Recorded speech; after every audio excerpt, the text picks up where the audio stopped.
जानते हैं डीआरडीओ और कल्याणी ग्रुप द्वारा मिलकर माउंटेड गन सिस्टम पर काम किया जा रहा है जो कि एडैक्स पर बेस्ड है, जिसको आर्मी द्वारा प्रोक्योर किया जाना है, जिसके लिए जो एक्सेप्टेंस ऑफ नेसेसिटी है इसको अप्रूव कर दिया गया था इस साल फरवरी में ही। तो ये डिफेंस एक्विजिशन प्रोसीजर 2020 के अंतर्गत इंडियन आईडीडीएम की कैटेगरी के थ्रू ली जानी है, जिसके लिए जो रिक्वायर्ड कैरेक्टरिस्टिक्स हैं उनको मेंशन किया गया था। और जो एक्चुअल में रिक्वायरमेंट है करीबन 814 माउंटेड गन सिस्टम्स की हैं, जो कि 6x6 या 8x8 व्हील्ड प्लेटफॉर्म में हो सकती हैं। तो ये चीज़ हम यहाँ पर क्लियर कर दें कि ये जो टोटल रिक्वायरमेंट है ये हमारे माउंटेड गन सिस्टम से पूरी नहीं करी जाएंगी और इस पर्टिकुलर गन के लिए नहीं है। इसमें डिफरेंट कैटेगरी की गन्स होंगी जो कि हो सकता है बाय इंडियन आईडीडीएम कैटेगरी के अंतर्गत ही ली जाए। खैर, जो इम्पोर्टेंट चीज़ है वो यहाँ पर ये है कि इस गन के ट्रायल्स जो हैं ये शुरू हो गए हैं और इसके जो पहले ट्रायल्स हैं ये काफ़ी सक्सेसफुल रहे हैं, जैसा कि डीआरडीओ न्यूज़लेटर में मेंशन किया गया है। तो ये ट्रायल पोखरण फायरिंग रेंज में इसी साल सितंबर में कंडक्ट किए गए थे, जहां पर इस गन के डिफरेंट टेस्ट किए गए थे जो कि मिनिमम और मैक्सिमम फायरिंग रेंज के थे, कंसिस्टेंसी फायरिंग के थे, फिर आर्क ऑफ फायर और डायरेक्ट फायरिंग को देखा गया था और पोखरण फील्ड फायरिंग रेंज के ही डिफरेंट सेक्टर्स में इसको फायर कराकर देखा गया था।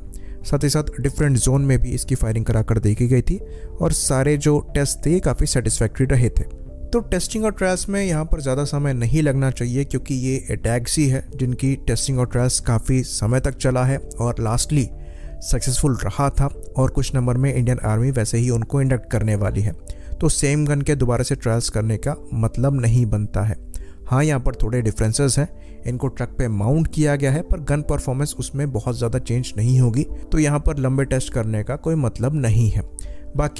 बाकी कुछ कैपेबिलिटी भी यहाँ पर मेंशन करी गई है, जिसके अंतर्गत ये बताया गया है कि ये 8x8 हाई मोबिलिटी व्हीकल पर माउंटेड है जो कि 4800 मीटर की ऊंचाई तक ऑपरेट करने में सक्षम है। पावर टू वेट रेशियो यहाँ पर 10 किलोवाट पर टन का मिलता है। बाकी जो व्हीकल है इसकी पेलोड कैपेसिटी 17 टन की है। और गन की बात करें तो यहाँ पर आर्क ऑफ फायर एजेमथ में आपको ±30 डिग्रीज का मिलता है, वहीं पर एलिवेशन में ये 0 से 72 डिग्रीज का है। स्टेबिलिटी की बात करें तो इस गन को ऐसे डिज़ाइन किया गया है कि अगर ये जोन 7 तक फायर करती है, यानी कि मैक्सिमम रेंज तक फायर करती है, तो 45 टन तक के रिकॉइल फोर्स को ये सहने में सक्षम है। बाकी जैसा कि हम जानते हैं अटैक्स में ऑल इलेक्ट्रिक ड्राइव दी गई है। गन को फायरिंग के लिए प्रिपेयर करने में करीबन 80 सेकंड यानी 80 सेकंड का समय लगता है, वहीं पर फायरिंग के बाद मूव कराने में करीबन 85 सेकंड का समय लगता है। शूट और स्कूट की कैपेबिलिटी काफ़ी अच्छी है और कैबिन से ही यहाँ पर गन को फायर कराया जा सकता है। बाकी कैरिंग कैपेसिटी की बात करें तो 24 राउंड्स ये एक बार में कैरी करने में सक्षम है, जिसके साथ ये 150 बाई मॉड्यूलर चार्ज सिस्टम को कैरी कर सकता है।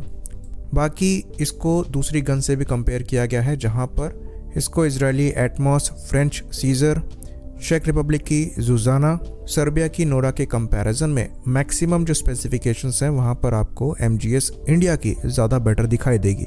चाहे बात कर लें हम पावर टू वेट रेशियो की, जो कि हमारे लिए काफ़ी ज़्यादा क्रूशल है क्योंकि हमें हायर एल्टीट्यूड पर इन्हें डिप्लॉय करना है, चाहे बात कर लें मैक्सिमम रेंज की, बाकी बात करें अगर मैक्सिमम फायर रेट की तो ये अबव एवरेज ही है, और व्हीकल की मैक्सिमम स्पीड की बात करें तो ये भी सबसे ज़्यादा है। नंबर्स आप अपनी स्क्रीन पर देख सकते हैं। तो सबसे इम्पोर्टेंट चीज़ जो इस गन के साथ मिलने वाली है ये शूट और स्कूट की कैपेबिलिटी है। हाँ, अटैक्स एक भारी गन है पर आपको पावर टू वेट रेशियो इसके कंपैरिजन में जितनी भी गन्स हैं उनसे बेटर मिल रहा है, तो मोबिलिटी इशू नहीं होना चाहिए और कोई भी रीज़न यहाँ पर नज़र नहीं आता कि इसको छोड़कर कोई और ऑप्शन की तरफ देखा भी जाए। बाकी अटैक्स जो ली जा रही है उसके साथ थोड़ी कॉमनैलिटी भी होगी, तो स्पेयर्स के लिए भी बहुत ज़्यादा इशू आर्मी को नहीं होगा। तो ये बहुत अच्छी बात है कि इस गन के ट्रायल चालू हुए हैं। होपफुली ये जल्द से जल्द ख़त्म हो और इनके ऑर्डर्स जल्द ही दिए जाएं, क्योंकि जो आर्टिलरीज की रिक्वायरमेंट है ये हमारी कई सालों से पेंडिंग है। इवन माउंटेड गन सिस्टम्स को प्रोक्योर करने के लिए हमारे द्वारा 2002 से ही कोशिश करी जा रही है, तो ऑलमोस्ट 20 साल हो चुके हैं और उसके बाद से कई बार RFP निकाली गई हैं, कई बार कैंसिल करी गई हैं, पहले 2005 में, फिर 2008 में, फिर 2011 में, फिर 2012 में। तो ये काफ़ी फ्रस्ट्रेटिंग प्रोसेस रहा है।